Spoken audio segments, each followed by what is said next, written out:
তারিখ থেকে হাবিবের দায়িত্ব হচ্ছে এই ঢাকা এলাকার প্রত্যেকটি মানুষকে দেখে রাখা, এলাকার উন্নয়ন দেখে রাখা, এবং হাবিবকে আমি দেখে রাখবো যাতে এলাকার জন্য সে কাজ করতে হয়।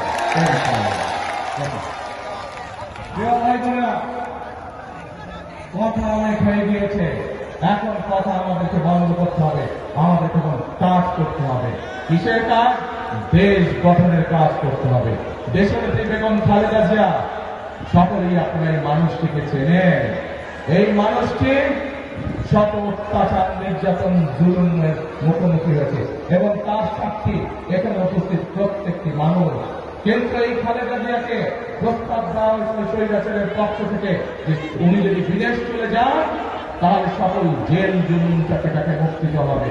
খালেদা জিয়া একটি কথা বলেছিলেন, বাংলাদেশ আমার প্রথম ঠিকানা, বাংলাদেশ আমার শেষ ঠিকানা, বাংলাদেশের মানুষ আমার পরিবার, আমি এদেরকে ছেড়ে কোথাও যাব না। প্রিয় ভাই বোনেরা, খালেদা জিয়া আপনাদেরকে ছেড়ে কোথাও যান না।